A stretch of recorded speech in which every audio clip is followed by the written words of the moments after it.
If there's something that has been bothering you since a long time, something that does not seem to go away no matter how hard you try, I think you should try therapy. And in these times when going out is not your best option, then remote therapy from highly qualified and experienced clinical psychologists is what you need. Log on to www.mentep.com and start your journey towards a better headspace today. Again, that is www.mentep.com. Start your journey towards a better headspace. So the idea of neurohacking, being able to improve your behavior just through knowledge of what drives your behavior in the first place. There are so many possibilities with your brain. And it's, for me at least, it's too big of a risk to take when you play around with psychedelics because of this uncontrolled nature of it. So I saw that patient's MRI, I could only see half the brain. How do you tell yourself that there's a magic, there's something that's not materialistic in this world?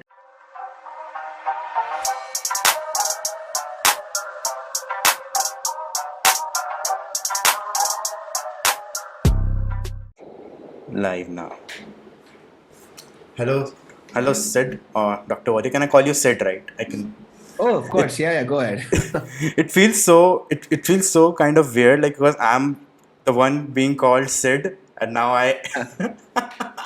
So Yeah. yeah, welcome Sid to Sit with Sid. Like we Thank have you so much, Sid. Sid. We can call it Sid with Sid now, like two Sids. So, first off, thank you so much for doing this. As I already told you in my email, that I really admire people like you, like who literally work full time in the pandemic and still manage content, because this pandemic has already seen a lot of content creators growing, and a lot of them Yeah. have been because they didn't have a day job, or their day job kind of reduced, but you are the one basically who still had to go out each and every day. Yeah. I remember you saying that there wasn't a lockdown for you, and Hmm. but you still are very bullish on this, and you've been doing pretty well. I mean, it's so. Thank you so much again for coming on as a Thanks for guest. having me, man. Yeah. So there's a question that I like to ask a lot of people, like professional turned content creators. Like most of your life, like in your professional world, you've been behind or been accessible behind a paywall mostly. I mean, like if you're a businessman, then it's your like investors, employees, and customers. But now that you're in creating content, it's like a lot of people now have a direct line of contact with you. So, Mhm. what have you noticed? Is there something different? Is something that you feel like ah, you don't like it, or something Hmm. that you like about it? That's actually a pretty good question to start off with. Mm, What happens is that we are in a public sphere pretty much all the time, especially as doctors. Throughout my residency, as a government resident or as a doctor who's working in a government hospital, you feel like you are in the public eye. You are constantly in contact with patients, with relatives. Anybody can just come up to you, ask you anything, which is probably not the case in a corporate job where it is much more protected, and you can't have absolute strangers coming up to you and saying, "Hey, why isn't this happening?" Which is what happens in a government hospital. You could be walking along your ward and somebody just suddenly grabs your arm and says, uh, "Come here and tell me why is this person having fever," and you don't even know who this person is. So in that way, I am kind of used to having like a not a hard wall around me. People do reach out to me and ask me things, and I don't know who they are. So I have to quickly get context as quickly as possible. That being said, I do realize that everybody respects their privacy, even content creators. So just because somebody is in the public space does not mean they don't respect their privacy. So that is something that I understood in the course of the last 1 year, that if I'm putting out a video or a reel or a message, that is my prerogative. Somebody messaging me is their prerogative, but that communication can happen only when both people consent to it. So that is like a very important thing. So no one can say, why the fuck aren't you replying? Why aren't you, how could you do this? No, nobody owes anybody anything. This Yep. communication is always a consensual one. So both parties have to agree to it. And most conversations I'm glad to have had. So many people have reached out and I've responded, and I'm always glad that I responded because they're coming from a place of absolute genuine either appreciation or a question. Either way, it does feel good to both listen to somebody saying that some one of my video has really helped them. Of course, I want to hear it. That's why you do these things. Or somebody is going through some genuine problem, and if I can help, of course I want to help. Right. So yeah, it's been a learning curve for me. Uh, how learning how to deal with so many people at once. I think Yeah. I think people like you and me, we like, I don't know, I should club myself in that category, but it's like when you're consciously aware of a lot of stuff that's happening around you, especially if it's the case of you, you look at most things as a learning curve. Mm-hmm. I feel like you always analyze, you always see, okay, this is a pattern that's being formed. Okay, this is now that something that I can know about maybe human behavior or something like that. Yeah. Yeah. So yeah, and as you said, you respond and you like have a conversation with everyone. I've also felt with that, like, you have a very warm, very friendly vibe around you, and I think, like, that does that come from your medical background or is it something else? Because I've seen doctors that who are very warm. I've also seen doctors that are very strict.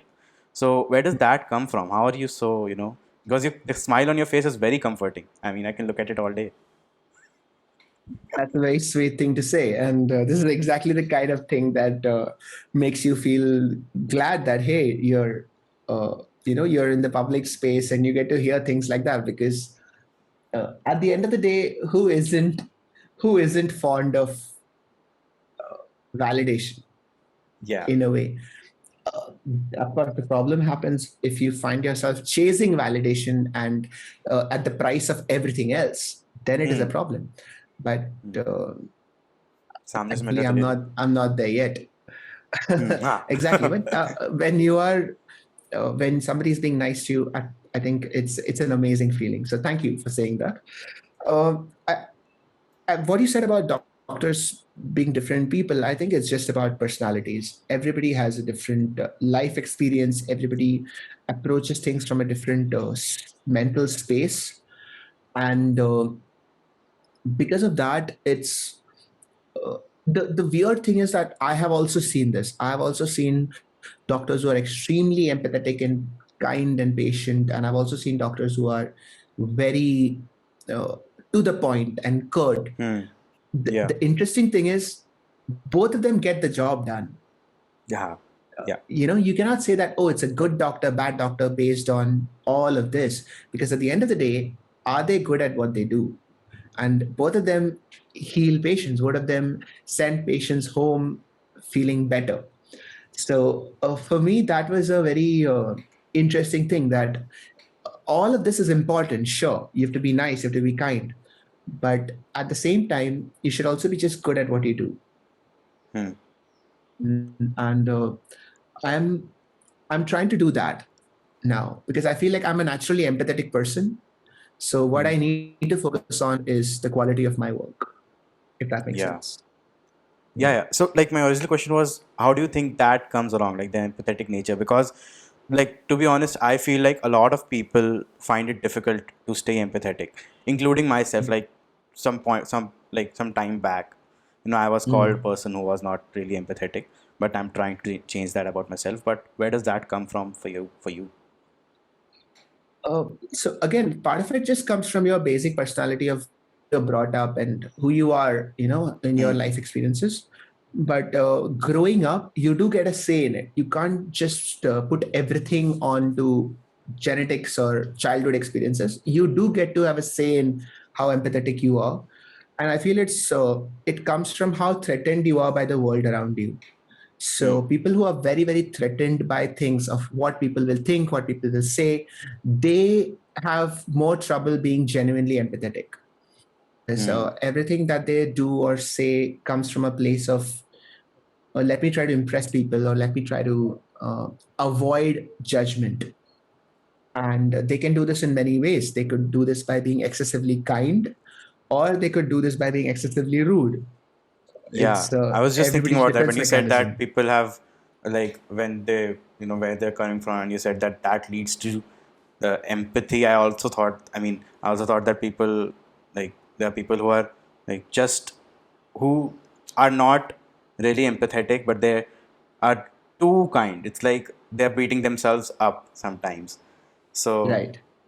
So so yeah, kindness can also come from a place of fear or threat. That okay, hmm, let me be kind to everybody so that they are nice to me. yeah. Freud would be proud. So that, I mean, that happens all the time. I've seen so many people do that, and I mean, in a way, it's still okay. Be kind. It's always good to be Yeah. kind. But where is your kindness coming from? Ideally, it should come from a place of wanting to help people, and that Hmm. will only happen when you have enough of a sense of security inside you. Yeah, because, like, things like this kindness that we're just talking about, it can quickly turn into people pleasing and start eating you up from the inside. So it's like Yep, outside fear, then there's a defense mechanism which leads to an inside, like a Trojan horse. So exactly. that's Yeah. so one of the things that I was really interested in to talk to you about was neurohacking. You recently did Hmm. a workshop around that as well. Yep. So, first of all, for the listeners, what exactly is neurohacking? And then I have a follow up question to that, which might be interesting for you. So, So I've done two workshops till now. I've done one on productivity, and I've done one on creativity. The concept of actually, if you neurohacking remember, is, I'm so sorry to cut yeah, you off. Like, yeah, no problem. I was in one of your classes called Neuroscience of Sexuality, and I Hmm. entered quite a bit early, and I gave you this idea of neuroscience of creativity. And you said Right. that it's a very interesting idea. So Yeah. when you So did that, thanks I for was like, that. yeah, you're doing it finally. Yep. Thanks for that. It was Yeah. very interesting. So both, so the idea of neurohacking, to answer your first question, is being able to improve your behavior just through knowledge of what drives your behavior in the first place. Hmm. So you end up doing things anyway. So from the time you get up in the morning to the time you sleep, you end up doing things constantly. You're always doing something. You're never not doing anything. What drives that behavior? What makes you do whatever it is that you're doing? Once you know that, then even if you don't change any of it, at least now you know why are you the way you are. That's step one. Hmm. Step two is now figuring out, now that I know why I'm doing things, can I change any of it? So Hmm. when you find yourself procrastinating, or when you find yourself saying, okay, I'll do this later, why? Why did you do that? Right? So before you start thinking, how can I stop procrastinating? You have to first figure out why you're procrastinating in the first place. Similarly, when you're trying to be creative, and some days you are being super creative, you're able to, write this amazing poem, or create an amazing short story, or make this perfect pitch to your boss that just blows everybody's socks off. And another day you're very lethargic. You just don't know what you should say or do. You don't have any new ideas. Why? Before starting to beat yourself up and saying, you're so stupid and why can't I be better, first understand what is it that drives these swings, what is it that makes you the way you are. And that that's the theory behind neurohacking. Hmm. Be better by mindfulness.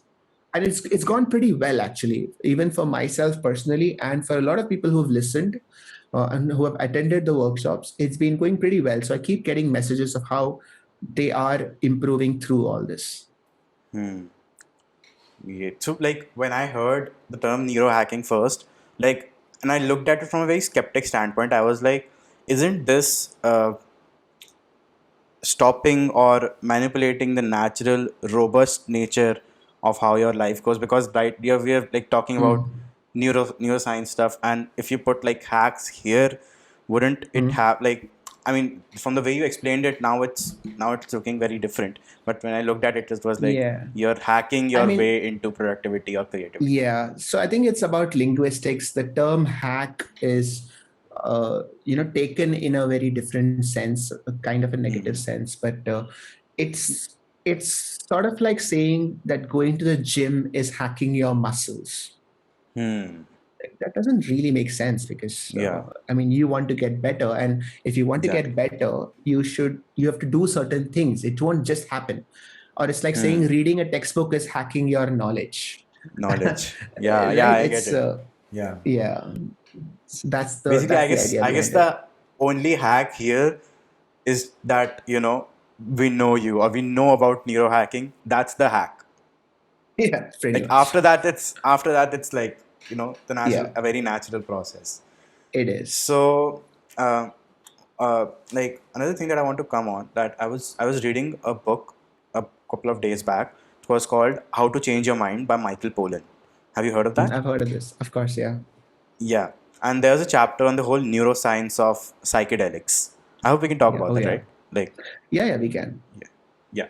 So there, what, like, first would I'd like to know how psychedelics basically affect your mind. Like, how do they affect your mind differently from maybe other substances? Why are they called mind-altering Mhm. substances? What's going inside? Right. So this is where your initial reaction of neurohacking is actually applicable, because this is an unnatural way of changing the way that your mind thinks. So Yeah. the term of neurohacking is actually a very natural way, because you are using what is there already in your mind and just learning how to direct your attention and how to manage focus. What psychedelics do is they alter the chemical structures of your brain in a not in an unnatural way. So it is like forcing your dopamine levels to go up, or forcing your adrenaline levels to go up, or your serotonin levels to fall.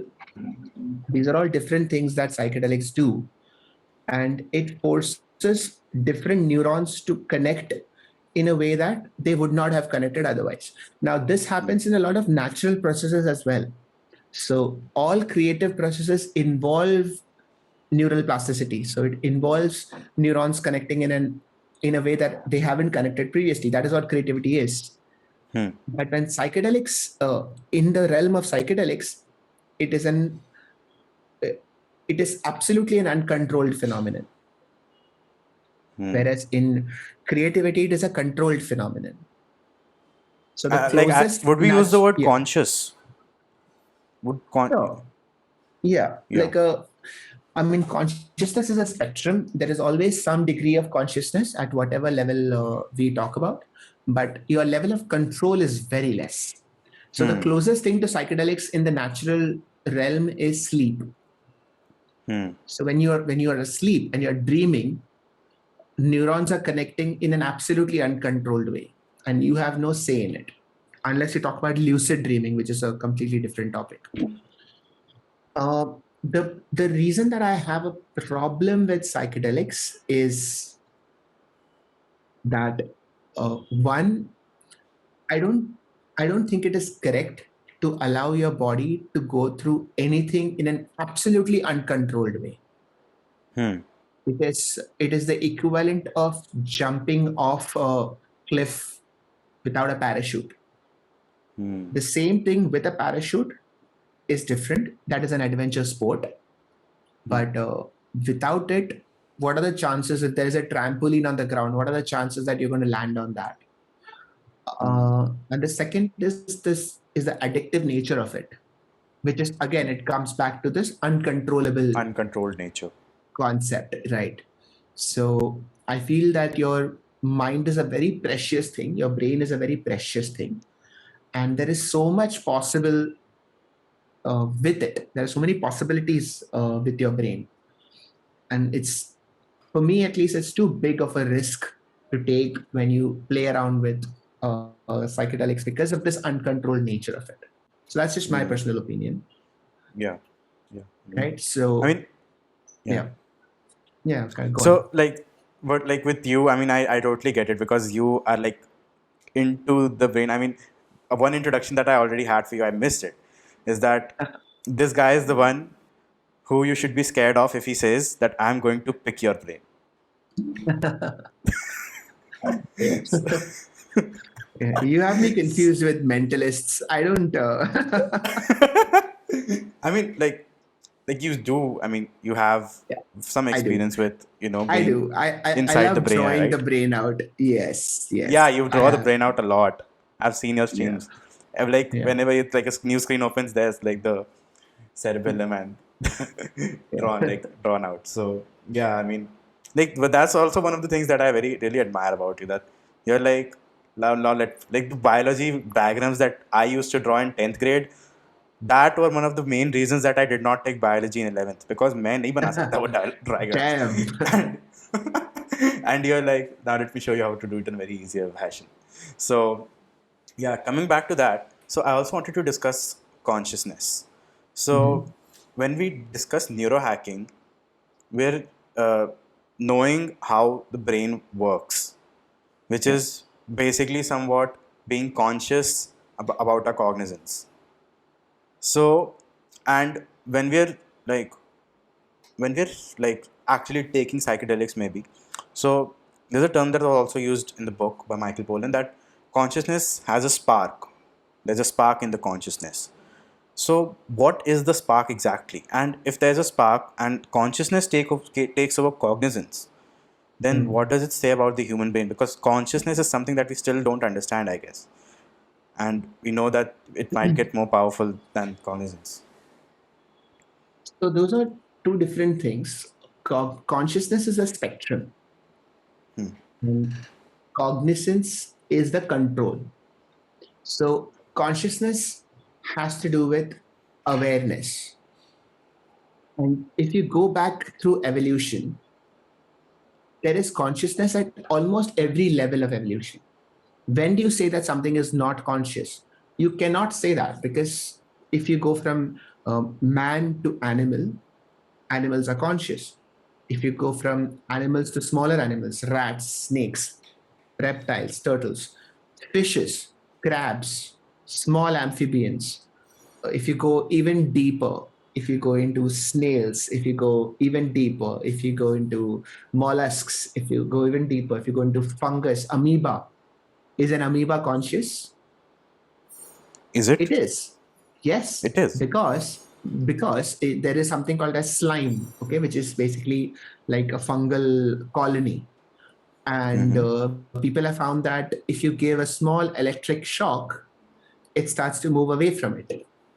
Hmm. And a slime has actually been documented to solve a maze. So you put a Oh. slime in a maze and it can, after some time, find its way out. So Hmm. that is what consciousness is. Consciousness means you are able to take in information from the environment, process it, and then use that information to change your mobility, change your output in a way that Hmm. seems intelligent, that seems purposeful, right? So that is Yeah. consciousness. And if you go even deeper, if you go into bacteria, if you go into viruses, at every level, there is a smaller and a smaller spark of consciousness, but it is still there. Hmm. And we don't know at what level does it stop, but my own personal theory is that it never stops. It is just that our ability to detect it stops. We have Hmm. limited ability to detect it. Yeah. Yeah, But that's at what understandable. level does an atom or a molecule stop getting influenced by the environment and changing its own output? Hmm. So that is the level at which consciousness starts. Now, this it's interesting how quickly neuroscience can go into quantum physics when we talk about consciousness. Yeah, I was just thinking of that because if you think about the like it's called the like I think it's called the string theory. I mean, where you look at a subatomic particle and that's when it's present there. So I was Yeah, just thinking exactly. that subatomic particle might also be just be conscious because it's getting Yeah, affected by its external environment. exactly. So the way that I think about consciousness is that it is additive. So Additive. when one molecule is conscious, two molecules coming together are more conscious. So consciousness is not a binary. It's not that consciousness is on or off. Or off. Consciousness is a logarithm. You keep on increasing in consciousness or decreasing in consciousness. So when you are conscious because your brain is conscious, your heart is conscious, your lungs are conscious, your liver is conscious. If any one of them stops being conscious, you will become less conscious than you are, because you are the sum of a part of consciousness. So consciousness is additive and it comes together. So death is also not a binary. It's not like dead or alive. Death is actually a lowering down of consciousness. So your consciousness levels goes from here to the level of your cells, your molecules. That's how consciousness is. Yeah. Wow. So, I mean, so like if, as you said, that consciousness is additive, and Yeah. if we go into evolution, we see that the the least conscious human being is still very much more conscious than like the ancestor that we have, like monkeys. So, I mean, No. 1 second. But no, you're actually mixing up two different things. Consciousness and are you talking of intelligence? I mean, isn't a human more conscious than a monkey? I mean, I might just go on. I might just be wrong here, but just asking. Well, not by a lot. I mean, you can't say that the least conscious human being, because if, like, say, the least conscious human being could be in a coma, for example, Yeah, yeah. right? So But in it's general, if we say, right. When we talk about uh, when we talk about evolution, we usually will talk about it in terms of a cognitive capacity. I think that personally, I prefer that term by a lot.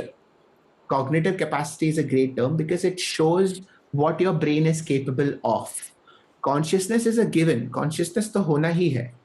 But what you do with that do with consciousness, that consciousness, right? that is what decides it.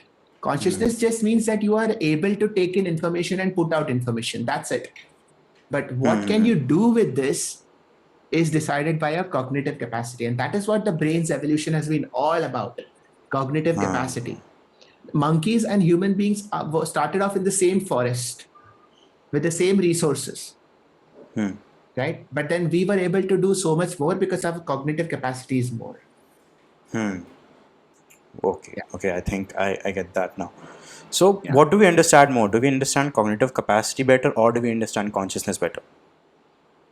We understand we understand both actually quite less, but cognitive capacity is a more scientific and understandable concept, because cognitive capacity sounds very familiar in terms of processing power. We have analogies for it. We can understand the brain in terms of a computer, which is ironic because the brain came up with the computer, but now we are Huh? understanding the brain using the computer as an analogy and as an example. Yeah. But cognitive capacity we can understand. When we talk of intelligence, when we talk of pattern recognition, when we talk of the ability to process information, all that is a part of cognitive capacity. So cognitive capacity includes all of it. Even creativity is cognitive capacity. So that is something that we can understand. Consciousness has so many philosophical, spiritual connotations that it's not a comfortable topic for a lot of people to get into. Yeah. So, I mean, yeah. So, like, when you said the brain was a computer, I just remember this one thing that I heard yesterday.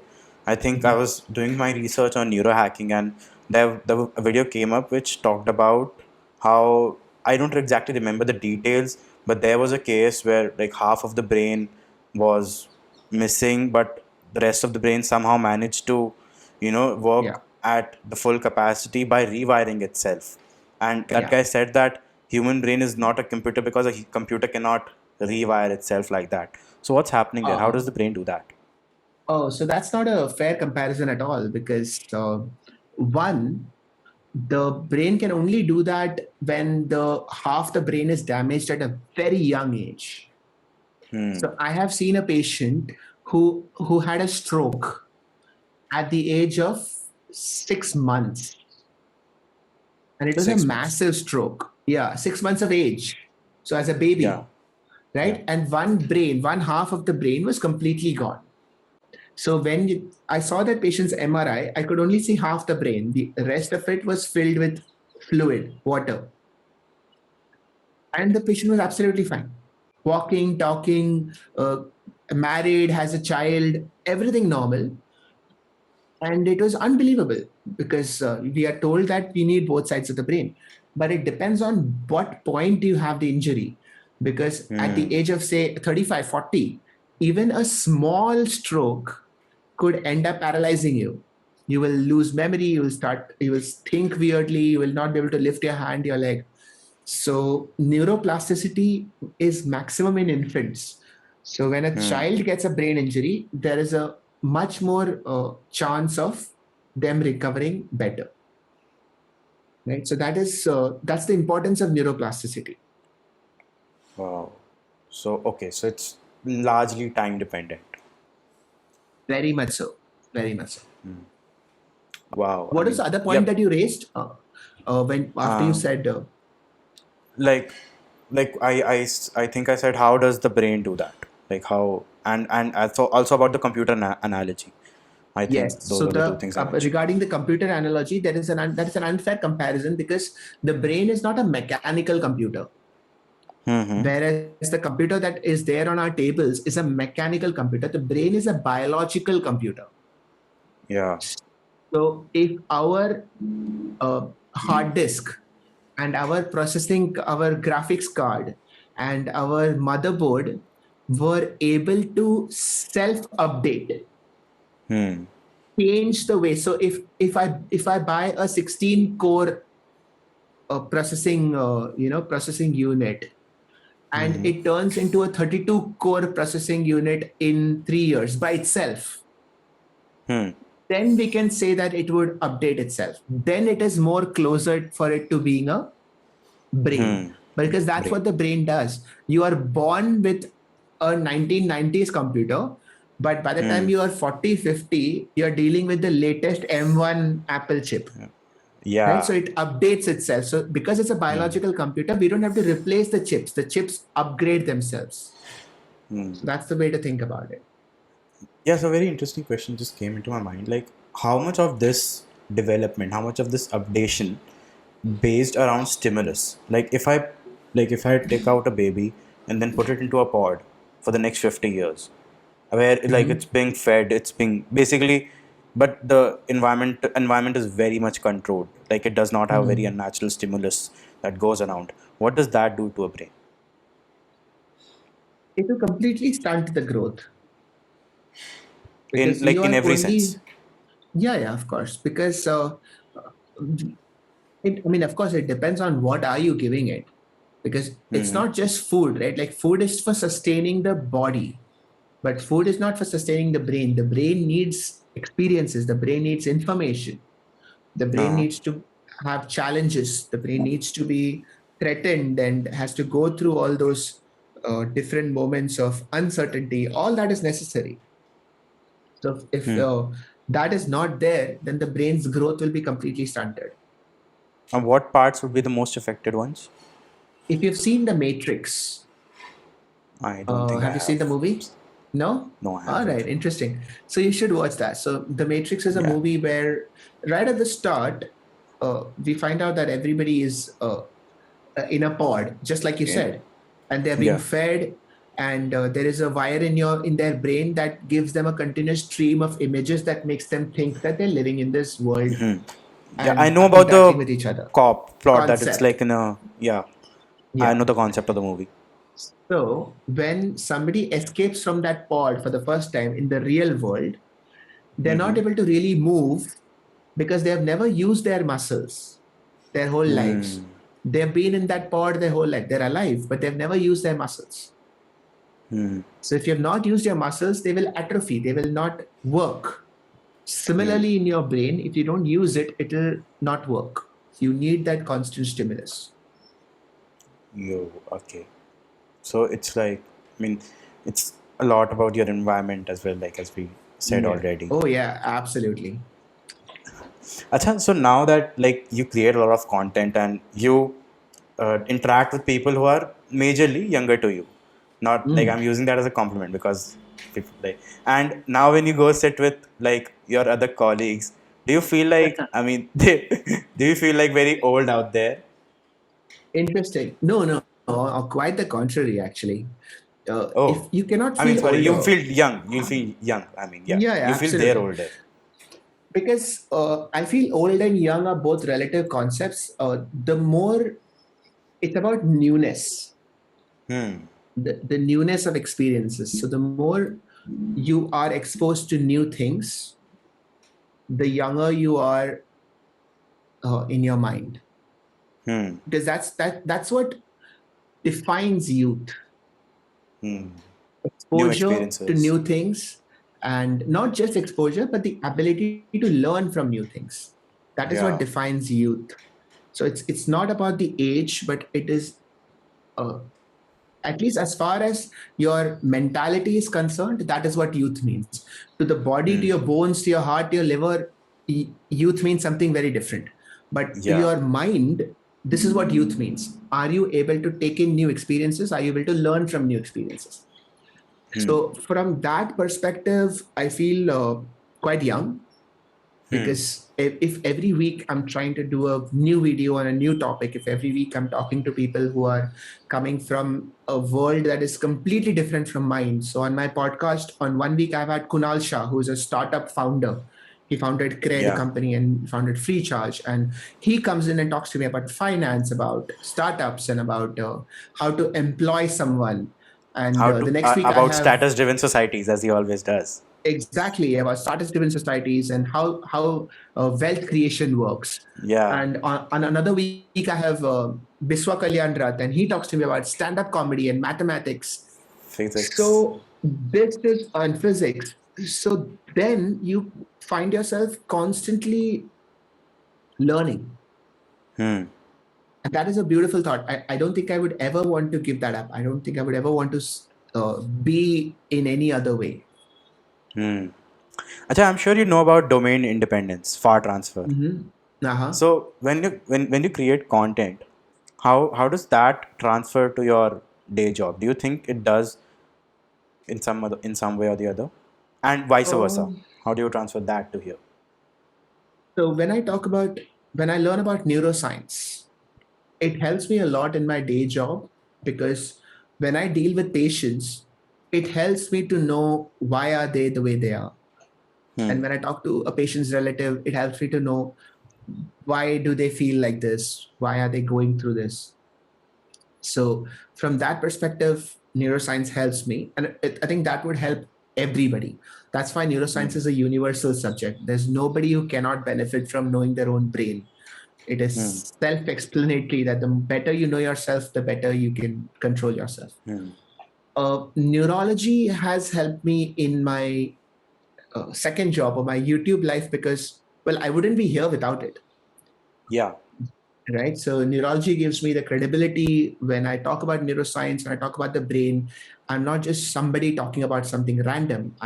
There is this sense of, yeah, I'm coming from a Credibility. place of credibility.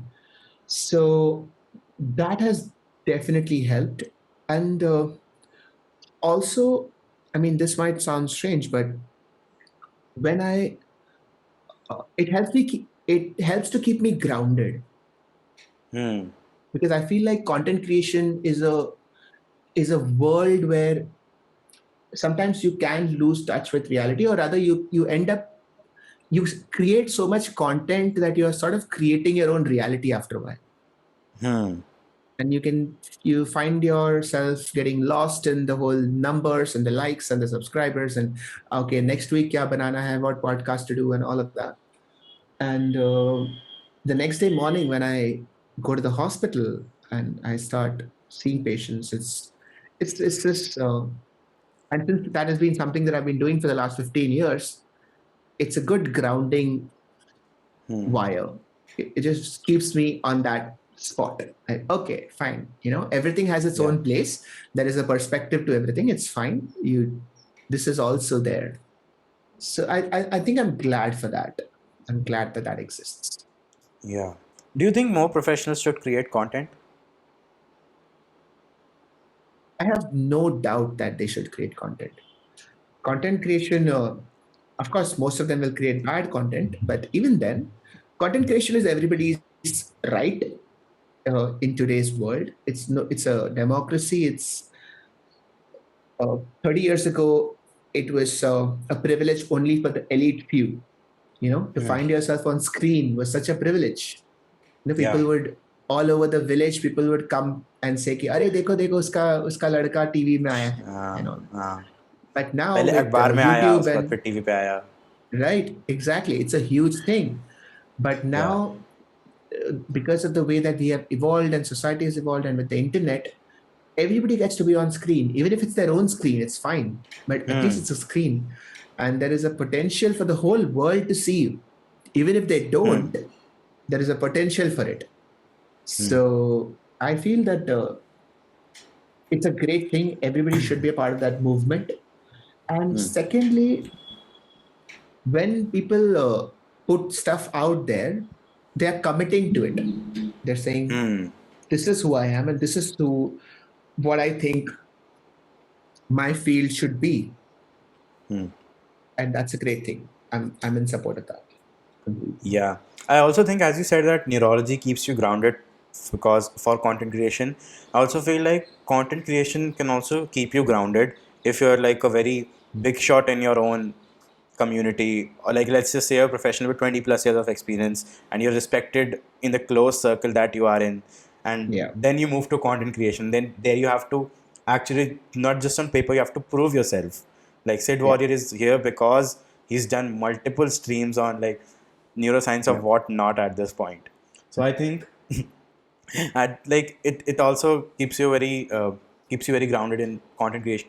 Content yeah. creation keeps you very grounded as well because That you're is true. interacting with new people and you have to tell them that, hey, look, like, because a lot of people, because you realize that your potential audience is very big, and a lot of them don't know about you. So Yeah, it's like you feel like this small, minuscule part of a very big audience. That, yeah. That's very true because it's very easy to get caught up in a single definition. So we hmm, all want to define ourselves. We all want to say that this is who I am. And once you find a niche, it's very easy to say, "Bus, hmm, I this is all I want to do. I want to just become this one person." But starting content creation, like you said, forces you to rediscover yourself all over again. And it's a hmm, what a journey. What a yeah. great journey to be on. I mean, Yeah, like, yeah, you've started with neuroscience, now you're playing games and chess with yeah. your I audience. mean, why Uh, not? Why yeah, not? I mean, that's great, I mean, I because like again, seeing someone like you, who's because you're at a stage in life where you can easily sit at home and do not not engage with people, Yeah. but the fact that you still go on the internet and do that.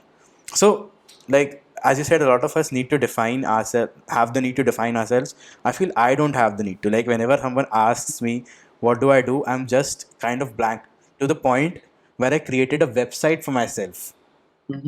So that people ask who I am and what I do, I just send them this website. Okay, go look. Like, I put everything that I do on there because. So how do you define yourself? Is there a No, not really. I feel like definitions are additive. I don't think you ever lose out on a definition. You just keep adding to stuff. So everything that I've ever been has to be still a part of me. And but that doesn't mean that it's over. So 2 years ago, content creation would not be on my definition. YouTuber would not yeah? be on my definition. But now it is. For whatever it's worth, it is. So uh, I think for me, it's like this journey of figuring out, hey, till where can this go? Let's find out. Hmm. Let's And see. there is I no mean, end to it. Let's be very clear, there's no end to it. And that is true across all fields, across all, like for everyone.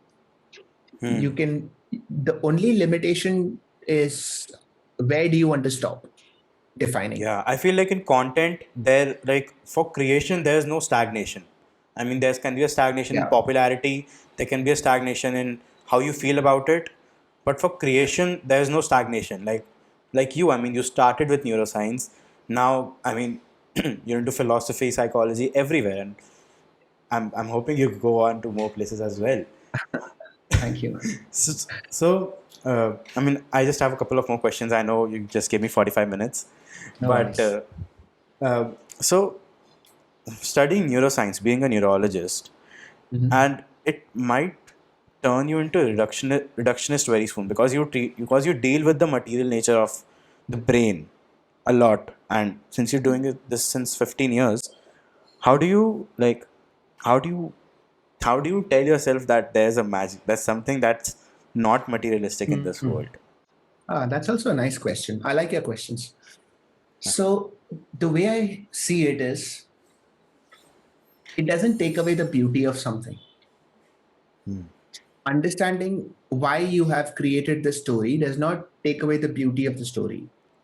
It's the best example I can give you is appreciating a piece of art the first time you see it versus appreciating it after doing an entire course on that artist's life and understanding everything you can about that art form is very different. So somebody sees Picasso's Guernica the first time and they have no idea what is oil painting, first of all. They will see it and be like, ah, ठीक है, okay, good, whatever. Or Mona Lisa. They'll be like, ठीक है, अच्छा बना है. But they'll start oil painting. They start seeing how to mix colors and what is color palettes and how does this kind of shade work on what kind of canvas, and then they start reading about Leonardo da Vinci. What all has he done? What was he thinking when he made the Mona Lisa? After all of that, now when they see Mona Lisa, they are going to appreciate it at a whole other level, and they will think that, man, oh man, this thing is a genius. This piece of work is a genius. And that is what happens with neuroscience as well. Like, you could say, wow, love is such a mysterious thing and feel amazed at it. But understanding truly what is love, what do we say, what is this that we call love? Understanding about oxytocin, understanding about dopamine, understanding about the different parts of the brain that puts value on things. Why do we feel anxious when we see the girl that you like or the boy that you like? And understanding all of that just puts a whole other spin to it. So I don't think I would ever be a reductionist in a dismissive sense. I think it's more of truly appreciating how all of this came about. I think because it gives you another set of vocabulary, a new language to Yeah. define your feelings. I mean, the way I've noticed over the past 1 year when I've been creating content, talking to people, is that I've felt that the more language, the more vocab I have, is Mm. in I can communicate every idea in a better way, and Mm. that also makes me feel good. Because if Yeah. I'm breaking down an idea, a concept very accurately and very precisely to the point Mm. where even a 5-year-old can understand why is it Yeah. happening and what's the underlying first principle that's going on. Exactly. That makes you Exactly. truly appreciate, because people are like, why do you read? Like, when I read or when I watch podcasts or listen to lectures, people are like, this is why do you not get bored? I'm like, no, Mm. not really, because it's giving me my vocabulary that I'm going to use. Well So put. I love that. Okay, so I'm going to ask you a very cheesy question. All right. Is is there something that the internet does not know about you yet, and Um, something that you might just let's see. Something that they don't know about me. That's interesting. Um, so I'm a big fan of football, but I think I've spoken about that. I'm a big fan of Barcelona. I love Lionel Messi. oh, But I that makes think the I've two of spoken us. about that. Oh yeah, really? Yeah, Nice. really. Yeah, I think he's an artist. So I mean, just like everybody else, like just like Leonardo da Vinci, I think Messi is an artist. yeah. Maybe it's the There's name something with Leo. Leo. I mean, there's something. Yeah. Exactly. Exactly. Now you get it. So yeah, I think that people know that. They know that I write poetry. They know that I give music to my poems. They know that I like music. Mm. Actually, I've been very open. I've realized now. Yeah, and even I like because I thought someone like you. I mean, when you put out your poetry, I think that was an answer to my previous question as well. To how Mm, to deal with the transcendence of this world. Like how do you deal with the non-material nature of the world, and that's poetry. I feel, and you put yeah, so. I mean, absolutely. I uh, I mean, poetry is just a way of putting things that you couldn't have expressed in any other form, because poetry is manipulating language by your own rules. hmm, It's a really beautiful thing. But yeah, I think in general I've been quite open, because I've been experimenting with this concept of being who you are wholeheartedly, having hmm, as little conflict as possible. So if you are uh, not really try and go for that whole brand thing, that okay, so this is your brand and stick to it. yeah. I don't really want to do that, because I feel life is too short. So yeah, I I think I've think been you're the pretty open. most I'm one of the not most sure. personal brands that I know on the internet. Like Yeah, I'm not sure. literally a lot of personal brands, like most personal brands, you see they have a color scheme, they have a niche that they've like I mean Yeah. they're very stick to like a type of content that they create. But then there's you, who's like, I'm gonna use this as a very Mm, personal thing. Like, let me yeah. treat you all of I, you as my friends. I mean, my if I had a manager, he would say that that's exactly why you're not getting subscribers or followers enough. And the answer to that would be, is that why you're doing this? And the answer is really Hmm. no. I think, of course, that should not excuse me from not creating content or not creating good quality content, because Hmm. I owe that to all the people who do listen to me and who do follow me. But yeah, it shouldn't. I mean, it's about not compromising yourself in any way. You do whatever you like. You do whatever Yeah. makes you interested and you're having fun with. Hmm. It's Yeah. like you have to do the least amount of optimization to your content and to your public profiles. Hmm. It's like I am who I am, and because you have a very warm personality, it's like people are like, I mean, That's why wouldn't okay. they? So, Yeah, I that's mean, neurohacking for you. yeah, okay, yeah, really, a callback, nice. Hmm. So, I mean, you don't have a manager. I mean, I'm surprised. Oh yeah, yeah. You had, Nothing as of now. yeah, but you still have like a team, right? Or Yeah, you I have a do? team. Yeah, I have a Hmm. team. I have a team of editors. I mean, I did start doing my own editing work, but again, that's out of curiosity, because I wanted to learn. And Hmm. it's always easier to explain to somebody what you want when you know what is Yeah, possible. So until yeah, you edit a couple of videos, you won't even realize what is it that you like. yeah. Because yeah, I also understand that because I've also tried getting a couple of people and I need to have give them like a whole document to Correct. how to edit. So that's something that I've learned while working for other people as editors. And then I was like, Yeah. okay, let me just take this, copy the whole document, and paste it for my. So that Exactly. really helped me. So I think I'm done with my questions. Is there anything that you would like to put in here before Oh, we this was a super conversation. I really liked. I think I mentioned it in the middle also, but those were some really insightful questions. I don't know if you've made them before, or were you thinking of them on the spot. I But mean, either way, just a yeah, couple of them I either know. way, that was very impressive, because I feel like questions are such a good insight into somebody's thought process, because the questions that they ask reveal where they're coming from. So pretty Hmm. cool. I'm looking forward to seeing your podcasts more often. Yeah. Where do you think I am coming from? In terms of, Like you said, the questions that people ask indicates where they're coming from. So, is there any oh, thought? yeah, I think that you sound like a really curious person, and if you want to do a podcast, it's great that you're a curious person. Because Yeah, that's probably one of the most essential requirements of doing a podcast. You hmm. need to feel that natural sense of, I wonder what is this guy about, Yeah, or what is this person about. You need to have that. yeah, yeah. I mean, like I remember I was like 13 or 14, and I was at my friend's place, and there's this person who's, I think, my friend's dad's friend, Mm-hmm. and this guy is like, I think, your age, and Mm-hmm. I'm like, what, 13, 14, and Mm-hmm. we sit down and we have a conversation of more than an hour.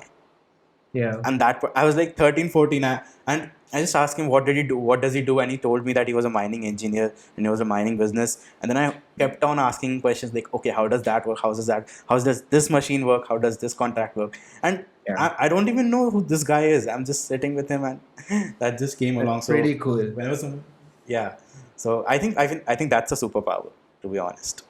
Absolutely. Curiosity is a great power to have. So don't never lose that. Yeah. So at this note, I would like to end this. Thank you so much once again for being here. And Thank you, yeah, Sid. see you later. Yes, see you soon, man.